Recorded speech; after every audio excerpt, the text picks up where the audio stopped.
नमस्कार, आप देख रहे हैं दूरदर्शन किसान मौसम खबर में आप सभी का स्वागत है। मैं हूं आपके साथ ज्योत्सना। मौसम खबर में जानेंगे कहां होगी बरसात, कहां रहेगा मौसम साफ, कैसी रहेगी तापमान की स्थिति, साथ ही किसानों के लिए कृषि सलाह भी।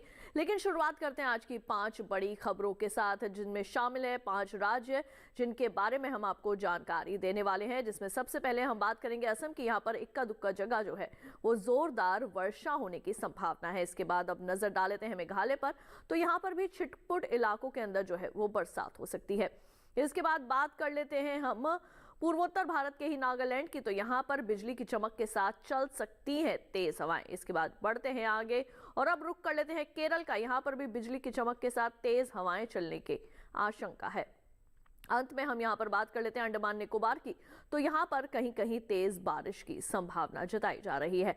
तो 5 बड़ी खबरों के बाद अब वक्त है अब बताने का आपको मौसम अलर्ट के बारे में, यानी कि मौसम विभाग द्वारा कौन कौन से ऐसे राज्य हैं जिनके लिए जो चेतावनी है वो जारी की गई है। ये जानना भी आपके लिए जो है वो बेहद जरूरी है।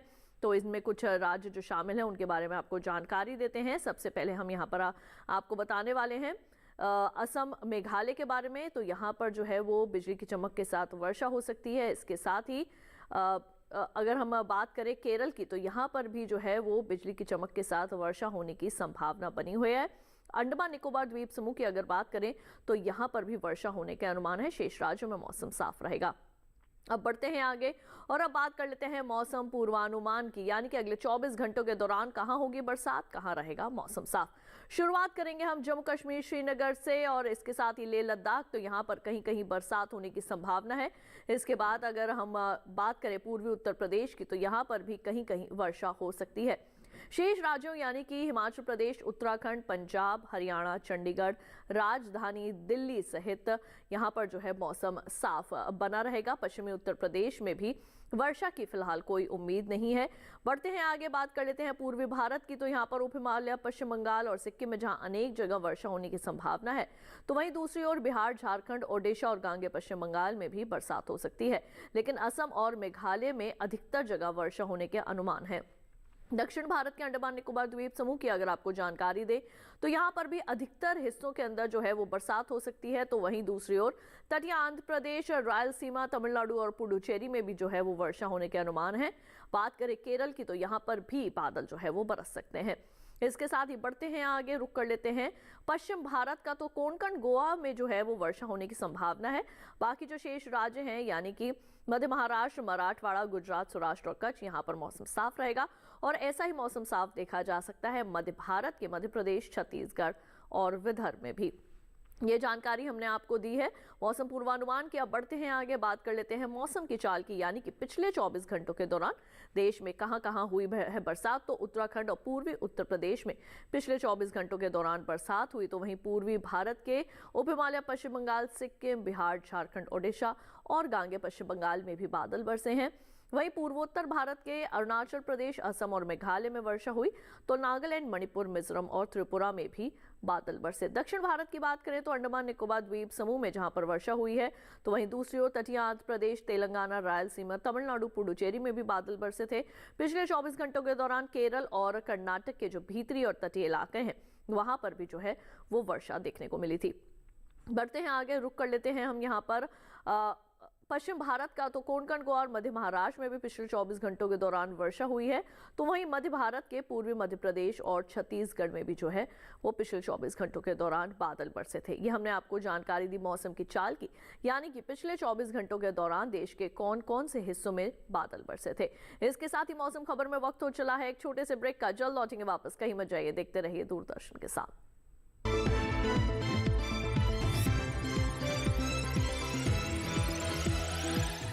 रोज सब्जी का स्वाद बढ़ाए और घर वालों का प्यार पाए। गोल्डी सब्जी मसाले, जहाँ जाए रिश्ते बनाए, गोल्डी मसाले।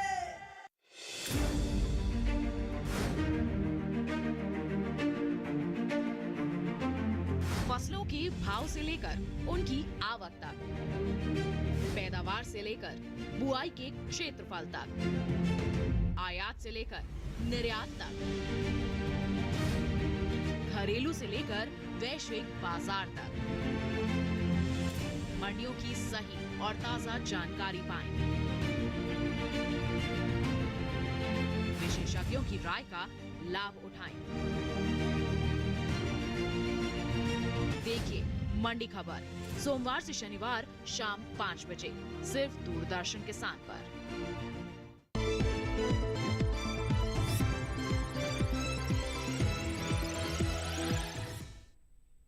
ब्रेक के बाद एक बार फिर आप सभी का स्वागत है दूरदर्शन किसान के मौसम खबर में। आइए बढ़ते हैं आगे और अब बात करते हैं तापमान की स्थिति की, यानी कि पिछले 24 से 48 घंटों के दौरान अधिकतम और न्यूनतम तापमान की स्थिति कैसी रही। और इसमें हम सबसे पहले शुरुआत करेंगे अधिकतम तापमान की स्थिति के साथ। और इसमें आपको हम सबसे पहले बता दें कि पंजाब और हरियाणा में अधिकतम तापमान जो है वो सामान्य के मुकाबले 1 से लेकर 3 डिग्री सेल्सियस तक ज्यादा रिकॉर्ड किया गया।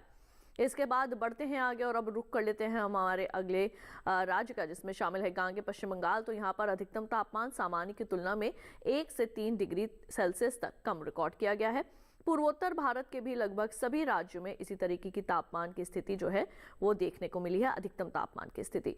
और अब बढ़ते हैं आगे तटीय आंध्र प्रदेश की अगर आपको जानकारी दें तो यहाँ पर हम आपको बताना चाहेंगे कि अधिकतम तापमान यहाँ पर सामान्य की तुलना में 3 से 5 डिग्री सेल्सियस तक कम जो है वो रिकॉर्ड किया गया है। और तेलंगाना की अगर बात करें तो यहाँ पर भी 1 से 3 डिग्री सेल्सियस तक ज़्यादा रिकॉर्ड किया गया। रायलसीमा और दक्षिण कर्नाटक के जो भीतरी इलाके हैं यहाँ पर भी 1 से 3 डिग्री सेल्सियस तक अधिकतम तापमान ज़्यादा रिकॉर्ड किया गया था। पूर्वी मध्य प्रदेश की अगर आपको जानकारी दे तो यहाँ पर अधिकतम तापमान सामान्य की तुलना में 1 से 3 डिग्री सेल्सियस ज़्यादा देखने को मिला है। छत्तीसगढ़ और विदर्भ में भी तापमान की ऐसी ही स्थिति जो है वो देखने को मिली है। इसके साथ ही बढ़ते हैं आगे और अब आपको बता दें कि पश्चिमी राजस्थान के जैसलमेर में सबसे ज्यादा तापमान 40 डिग्री सेल्सियस रिकॉर्ड किया गया। और अब बढ़ते हैं आगे और नजर डाल लेते हैं न्यूनतम तापमान की स्थिति पर, जिनमें शामिल है हिमाचल प्रदेश और उत्तराखंड। तो यहाँ पर न्यूनतम तापमान सामान्य के मुकाबले 1 से 3 डिग्री सेल्सियस ज्यादा रिकॉर्ड किया गया। पूर्वी उत्तर प्रदेश की अगर बात करें तो यहाँ पर भी न्यूनतम तापमान 1 से 3 डिग्री सेल्सियस तक अधिक मापा गया है। झारखंड की बात करें तो यहाँ पर भी न्यूनतम तापमान में 1 से 3 डिग्री सेल्सियस तक का इजाफा हुआ है। और ओडिशा की अगर जानकारी दें आपको तो यहाँ पर भी न्यूनतम तापमान 1 से 3 डिग्री सेल्सियस ज्यादा रिकॉर्ड किया गया। पूर्वी राजस्थान की अगर बात करें तो यहाँ पर भी न्यूनतम तापमान सामान्य की तुलना में 1 से 3 डिग्री सेल्सियस तक ज्यादा दर्ज किया गया है। इसके साथ ही आपको बता दें कि हरियाणा के रिज में जो है वो न्यूनतम तापमान, राजधानी दिल्ली के रिज में जो न्यूनतम तापमान है वो 17.1 डिग्री सेल्सियस रिकॉर्ड किया गया। इसके साथ ही बढ़ते हैं आगे और अब नजर डाल लेते हैं देश के शेष राज्यों की तापमान की स्थिति पर।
मौसम खबर में वक्त हो चला है एक और छोटे से ब्रेक का। जल्द लौटेंगे वापस अन्य जानकारियों के साथ। कहीं मत जाइए, देखते रहिए दूरदर्शन किसान।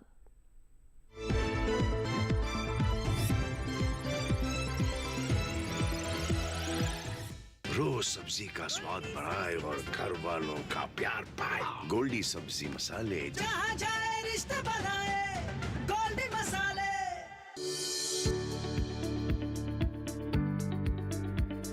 कृषि और पशुपालन है एक दूसरे के पूरक। घर आंगन से लेकर व्यावसायिक फार्म तक, मुर्गी पालन से लेकर रेगिस्तान के जहाज तक। बीमारियों से अब पशुपालक ना हो परेशान। विशेषज्ञ करेंगे आपकी समस्या का समाधान। जुड़िए हमसे, पूछिए अपने सवाल। ईमेल के जरिए भी आप हमारे साथ जुड़ सकते हैं। हमारी ईमेल आईडी है ddkisanapc@gmail.com। हमारे टोल फ्री नंबर हैं 1800 113060 और 1800113061। देखिए अपना पशु चिकित्सक हर रविवार शाम 6:30 बजे दूरदर्शन किसान चैनल पर।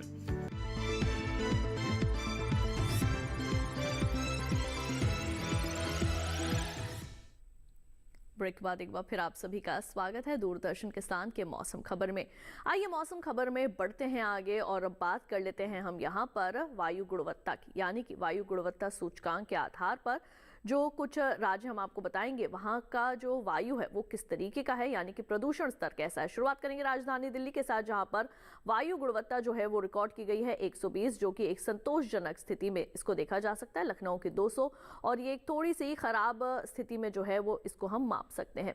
इसके बाद बढ़ते हैं आगे और अब बात कर लेते हैं हम यहाँ पर पटना की, तो यहाँ पर जो है वो मापी गई है 91 और ये एक अच्छी स्थिति में हम इसको देख सकते हैं। पढ़ते हैं आगे और अब बात कर लेते हैं बेंगलुरु की 47 है, क्योंकि वर्षा यहाँ पर हो रही है और इसको एक अच्छी स्थिति में देख सकते हैं, यानी कि यहाँ पर जो प्रदूषण का स्तर है वो कम है। 111 पुणे की मापी गई है, ये भी एक संतोषजनक स्थिति में देखी जा सकती है। बढ़ते हैं आगे और अब रुक कर लेते हैं हमारे अगले राज्य का, हैदराबाद, और यहाँ वायु गुणवत्ता सूचकांक के आधार पर जो वायु है वो 100 जो है वो मापी गई है। इसके साथ ही पढ़ते हैं आगे, कोलकाता की 99, ये एक अच्छी स्थिति में हम इसको देख सकते हैं। इसके साथ ही आइए अब आपको बता देते हैं हम मुंबई के बारे में। यहाँ पर जो वायु गुणवत्ता सूचकांक के आधार पर वायु है वो 104 जो है वो मापी गई है, ये भी एक संतोषजनक स्थिति में आता है। अहमदाबाद की अगर बात करें तो यहाँ पर भी जो है वो 91 मापी गई है और इसको हम एक अच्छी स्थिति में देख सकते हैं। अब आइए बढ़ते हैं आगे, बात कर लेते हैं पर्यटन पूर्वानुमान की, यानी कि कौन कौन सी ऐसी जगहें हैं जहां पर आप जा सकते हैं, वहां का मौसम और तापमान का हाल। जम्मू कश्मीर के श्रीनगर की अगर बात करें तो यहाँ पर शनिवार और रविवार को दोनों ही दिन जो है वो मौसम साफ रहेगा, यहाँ पर धूप खिली रहेगी। अधिकतम तापमान की बात करें तो शनिवार को 27, रविवार को 28 डिग्री सेल्सियस, न्यूनतम तापमान 8 और 7 डिग्री सेल्सियस। सोमवार को यहाँ पर थोड़ी बदली छाई रहेगी, अधिकतम तापमान 26 डिग्री सेल्सियस, न्यूनतम तापमान 8। मंगलवार को धूप खिली रहेगी और यहाँ पर भी जो है वो आप जा सकते हैं। दिल्ली की अगर बात करें तो शनिवार और रविवार को यहाँ पर दोनों ही दिन धूप खिली रहेगी, हालांकि सोमवार और मंगलवार को थोड़ी बदली छाई रह सकती है। अधिकतम तापमान पर नजर डालें तो शनिवार को जहाँ 35 डिग्री सेल्सियस रहेगा, शेष बाकी के 3 दिनों में 36 डिग्री सेल्सियस रहेगा। न्यूनतम तापमान 21, 22, 23 और 22 डिग्री सेल्सियस तक रिकॉर्ड किया जा सकता है। और इसके साथ ही अब आपको जानकारी दे देते हैं हमारे अगले राज्य का, उत्तर प्रदेश के प्रयागराज की अगर बात करें तो आप जैसे कि देख सकते हैं यहाँ पर चारों ही दिन जो है वो अच्छी धूप खिली रहेगी। आइए अधिकतम तापमान पर नजर डालते हैं तो शनिवार को अधिकतम तापमान 34 रहेगा, बाकी के शेष तीनों दिनों पर अधिकतम तापमान 35 डिग्री सेल्सियस तक रिकॉर्ड किया जा सकता है। और न्यूनतम तापमान की बात करें तो शुरुआती 2 दिनों में 24 डिग्री सेल्सियस रहेगा, तो सोमवार को 25 और मंगलवार को 26 डिग्री सेल्सियस न्यूनतम तापमान रिकॉर्ड किया जाएगा। पश्चिम बंगाल के दार्जिलिंग की अगर बात करें तो यहाँ पर शनिवार से लेकर मंगलवार तक चारों ही दिन बरसात हो सकती है। अधिकतम तापमान जो है वो शनिवार और रविवार को रहेगा 20 डिग्री सेल्सियस, तो वहीं सोमवार और मंगलवार को 21 डिग्री सेल्सियस रिकॉर्ड किया जा सकता है। न्यूनतम तापमान पर नजर डालें तो शनिवार, सोमवार और रविवार को यहाँ पर जो न्यूनतम तापमान है वो 16 डिग्री सेल्सियस रिकॉर्ड किया जा सकता है और वहीं मंगलवार को 15 डिग्री सेल्सियस। बढ़ते हैं आगे, नागालैंड के कोहिमा की अगर बात करें तो चारों ही दिन यहाँ पर थोड़ी बदली जो है वो छाई रह सकती है। अधिकतम तापमान की बात करें तो शनिवार को 24 डिग्री सेल्सियस रहेगा, बाकी के तीनों दिन 23 डिग्री सेल्सियस। न्यूनतम तापमान पर नजर डालते हैं तो शनिवार और रविवार को 15 डिग्री सेल्सियस, तो वहीं सोमवार और मंगलवार को 14 डिग्री सेल्सियस रिकॉर्ड किया जा सकता है। ये हम आपको पर्यटन पूर्वानुमान की जो है वो जानकारी दे रहे हैं, कौन कौन से राज्य ऐसे हैं जहां पर आप जा सकते हैं, वहां का मौसम और तापमान का हाल। आंध्र प्रदेश के विजयवाड़ा की बात करें तो शनिवार से सोमवार तक यहां पर बदली छाई रहेगी। अधिकतम तापमान 35 डिग्री सेल्सियस रहेगा, न्यूनतम तापमान शनिवार और रविवार को 23 डिग्री सेल्सियस रह सकता है, वहीं सोमवार को 24 रहेगा। मंगलवार को यहाँ पर थोड़ी बरसात हो सकती है, लेकिन अधिकतम तापमान रहेगा 35 डिग्री सेल्सियस, न्यूनतम तापमान 24 डिग्री सेल्सियस रिकॉर्ड किया जा सकता है। और इसके बाद अब आपको जानकारी दे देते हैं केरल के कोट्टायम की, तो यहाँ पर शनिवार को थोड़ी बदली छाई रहेगी, लेकिन रविवार से मंगलवार तक यहाँ पर बरसात रहेगी। अधिकतम तापमान की बात करें तो यहाँ शनिवार को 33 डिग्री सेल्सियस रहेगा, बाकी के तीनों दिन यहाँ पर 32 डिग्री सेल्सियस अधिकतम तापमान रह सकता है। न्यूनतम तापमान पर नजर डालें तो चारों ही दिन एक जैसे बने हुए हैं, यानी कि 23 डिग्री सेल्सियस न्यूनतम तापमान रिकॉर्ड किया जा सकता है। इसके बाद अब आइए बढ़ते हैं आगे और अब जानकारी आपको दे देते हैं महाराष्ट्र के महाबलेश्वर की। तो यहाँ पर शनिवार से लेकर मंगलवार तक चारों ही दिन अच्छी धूप खिली रहेगी। अधिकतम तापमान की बात करें तो शनिवार और रविवार को जहाँ 26 डिग्री सेल्सियस रहेगा, सोमवार और मंगलवार को 27 डिग्री सेल्सियस रहेंगे। न्यूनतम तापमान की अगर बात करें तो शनिवार को 16, रविवार को 17 डिग्री सेल्सियस, सोमवार और मंगलवार को 18 डिग्री सेल्सियस रिकॉर्ड किया जा सकता है। और इसके बाद अब हम यहाँ पर रुक कर लेते हैं मध्य प्रदेश के खजुराहो का। तो यहाँ पर चारों ही दिन जो है वो धूप खिली रहेगी, यानी कि शनिवार से लेकर मंगलवार तक। अधिकतम तापमान की बात करें तो शनिवार को 35 डिग्री सेल्सियस और इसके साथ ही रविवार, सोमवार और मंगलवार को 36 डिग्री सेल्सियस। न्यूनतम तापमान पर नजर डालें तो रहेगी स्थिति शनिवार को 21 डिग्री सेल्सियस, रविवार को 22 और सोमवार मंगलवार को 23 डिग्री सेल्सियस न्यूनतम तापमान रिकॉर्ड किया जा सकता है।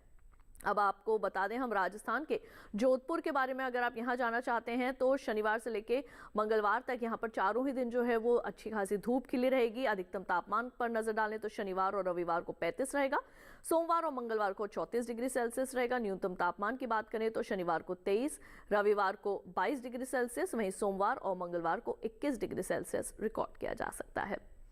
और ये हमने आपको जानकारी दी है अभी पर्यटन पूर्वानुमान की। इसके साथ ही आइए मौसम खबर में बढ़ते हैं आगे और अब बात कर लेते हैं खेती किसानी की। इस वक्त हमारी खेतों के अंदर कई तरह के फल और सब्जियां जो हैं वो खेतों में लगे हुए हैं और इस वक्त कौन कौन सी ऐसी स्थिति जो है वो फसलों की हो रखी है जिनके अंदर आपको ज़्यादा ध्यान देने की ज़रूरत है। तो अभी जो है वो तुड़ाई और रुपाई का जो है वो समय चल रहा है और किस तरीके से किसानों को इस पर ध्यान देना है, आइए डालते हैं नज़र कृषि वैज्ञानिकों की सलाह पर आधारित इस खास रिपोर्ट पर। हिमाचल प्रदेश में खीरे की तुड़ाई कर सकते हैं। किसान टमाटर के खेत से खरपतवार निकाल लें। टमाटर के खेत में सिंचाई करते रहें, साथ ही मटर की तुड़ाई कर लें। मटर के खेत से घास फूस निकाल लें। यहाँ सेब के बागों में पर्याप्त नमी बनाए रखें। सेब की तुड़ाई भी कर लें। हिमाचल प्रदेश में धान के खेत से जल निकासी का प्रबंध करें। धान के खेत से खरपतवार निकाल सकते हैं। किसान मक्के के खेत में निराई और गुड़ाई कर लें। इसके अलावा फूल गोभी की रोपाई करें। अभी उड़द के खेत से खरपतवार निकाल लें। ये समय पालक की बुआई के लिए उपयुक्त है। हिमाचल में पत्ता गोभी की रोपाई करें। वहीं उत्तराखंड में धान की कटाई कर लें। किसान प्याज की बुआई कर लें। अभी किसान लहसुन की भी बुआई करते रहें। यहाँ पालक की बुआई कर सकते हैं। इसके साथ ही गाजर की बुआई के लिए समय उचित है। उत्तराखंड में गन्ने के खेत से पानी की निकासी का प्रबंध करें। किसान मक्के के खेत से जल निकासी की उचित व्यवस्था करते रहें। इसके अलावा सोयाबीन में कीट लगने की आशंका बनी हुई है। ऐसे में सोयाबीन में कीटों से बचाव के लिए कृषि विशेषज्ञों की सलाह से कीटनाशक का छिड़काव करें। साथ ही गेहूं की बुआई कर सकते हैं। इस समय तिल की भी बुआई करते रहें। उत्तराखंड में जौ की बुआई करें।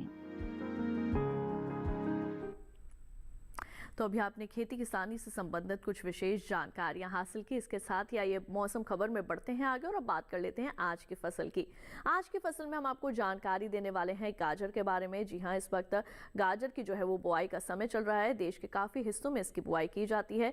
इसकी कौन सी अच्छी किस्म का आप चयन कर सकते हैं और बुआई से लेकर गाजर खेत में लगने तक कौन कौन सी ऐसी अवस्थाएं हैं जो आती हैं और आपने किस तरीके से इनका ख्याल रखना है, जानते हैं इस खास रिपोर्ट में।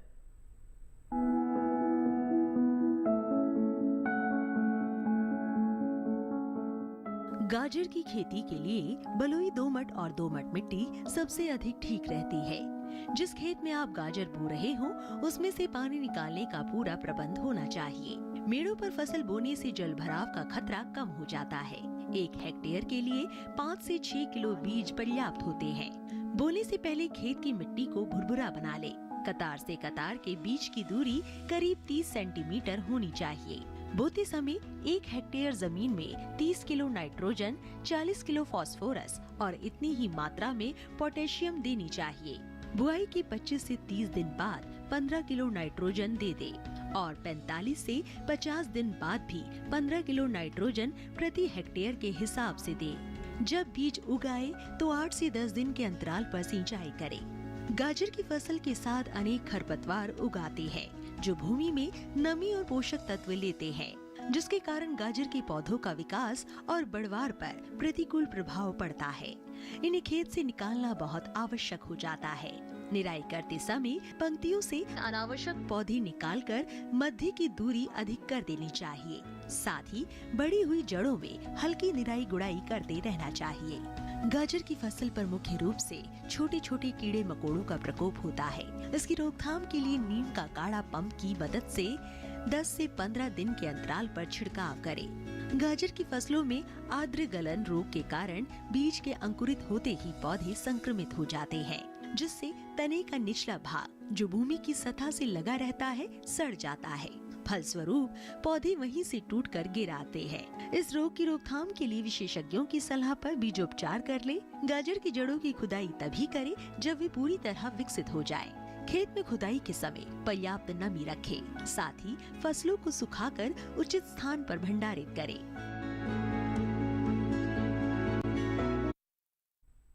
तो अभी आपने गाजर की फसल से संबंधित भी तमाम विशेष जानकारियां हासिल की। इसके साथ ही आपको बता दें, अगर आप मौसम खबर को दोबारा देखना चाहते हैं तो टीवी स्क्रीन पर दिखाए जा रहे इस QR कोड को स्कैन कीजिए। इससे सीधे आप हमारे YouTube चैनल पर चले जाएंगे और वहां जाकर आप एक बार फिर से ले सकते हैं मौसम का हाल मौसम खबर के साथ। तो आज के लिए मौसम खबर में बस इतना ही। उम्मीद है मौसम खबर से आप सभी को मदद मिल रही होगी। मौसम का ताज़ा हाल और कृषि सलाह लेकर फिर होंगे हाजिर। देखते रहिए दूरदर्शन किसान और मुझे दीजिए इजाजत। नमस्कार।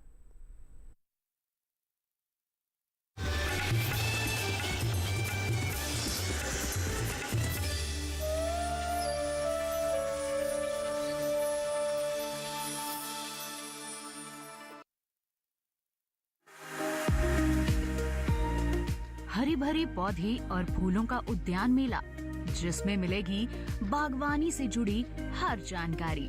यहाँ मेले में वो सारे बीज पौधे जब कुछ भी चाहिए वो सब मिलेंगे। यहाँ 20-30 साल से ये उद्यान मेला हमेशा सितंबर और अक्टूबर में करते आ रहे हैं, क्योंकि दिस इज प्रोपगेशन टाइम। मधुमक्खी पालन से लेकर गोबर से कैसे बनाएं इको फ्रेंडली सामान, इसकी भी मिलेगी जानकारी। जानने के लिए देखिए छत पर बागवानी 7 अक्टूबर शनिवार सुबह 9 बजे सिर्फ दूरदर्शन किसान चैनल पर। कृषि स्टार्टअप के सफर में हम आए हुए हैं उत्तर प्रदेश के सुल्तानपुर में।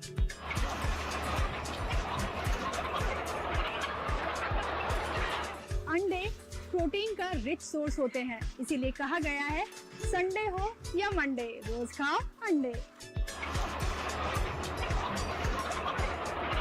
मैं पप्पू रिजवान आ रहा हूँ अपनी स्टार्टअप जर्नी लेकर।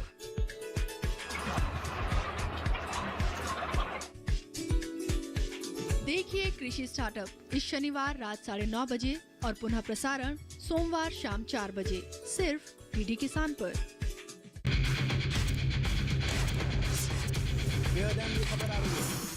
ब्रेकिंग न्यूज की रेस से हटकर हम लेकर आते हैं आपके लिए सार्थक, सकारात्मक और प्रेरणादायी खबरें सिर्फ हादसे नहीं होते, खबरें अच्छी भी होती हैं जो देती हैं हौसला, बढ़ाती हैं आत्मविश्वास।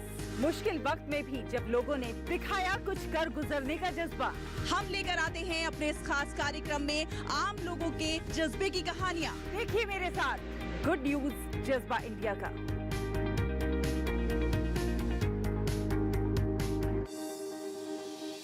कृषि स्टार्टअप के सफर में हम आए हुए हैं उत्तर प्रदेश के सुल्तानपुर में।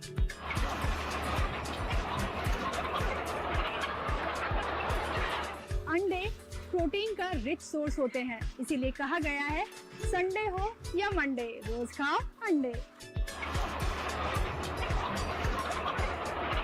मैं पप्पू रिजवान आ रहा हूँ अपनी स्टार्टअप जर्नी लेकर।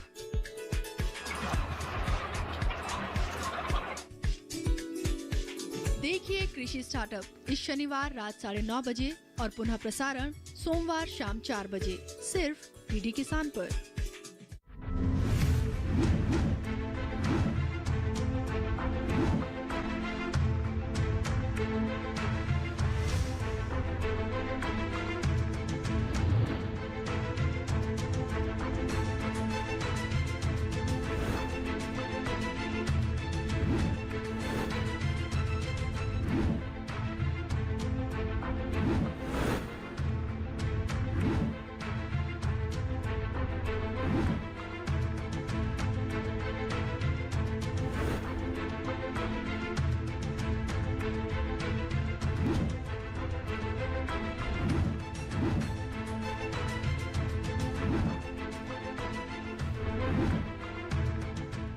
देखिए दूरदर्शन किसान पर सरकार आपके साथ, शनिवार रात 9 बजे।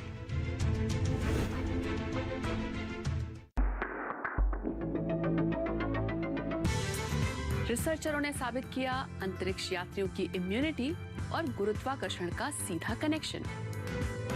चांद और मंगल पर भविष्य तलाशने में एक बेहद जरूरी कदम। देखिए मंथन में शनिवार सुबह 10 बजे सिर्फ डीडी नेशनल पर, देश का पहला चैनल, देश का अपना चैनल।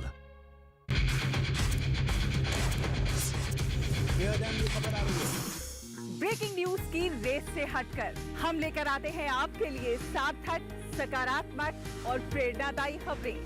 खबरें सिर्फ हाथ से नहीं होते, खबरें अच्छी भी होती हैं जो देती हैं हौसला, बढ़ाती हैं आत्मविश्वास। मुश्किल वक्त में भी जब लोगों ने दिखाया कुछ कर गुजरने का जज्बा, हम लेकर आते हैं अपने इस खास कार्यक्रम में आम लोगों के जज्बे की कहानियाँ। देखिए मेरे साथ गुड न्यूज जज्बा इंडिया का।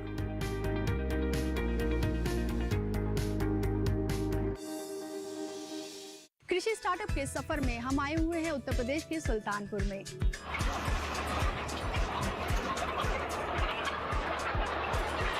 अंडे प्रोटीन का रिच सोर्स होते हैं, इसीलिए कहा गया है संडे हो या मंडे, रोज खाओ अंडे। मैं पप्पू रिजवान आ रहा हूँ अपनी स्टार्टअप जर्नी लेकर।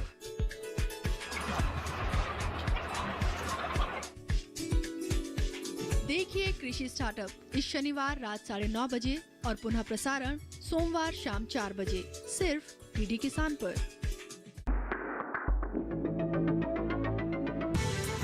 रिसर्चरों ने साबित किया अंतरिक्ष यात्रियों की इम्यूनिटी और गुरुत्वाकर्षण का सीधा कनेक्शन।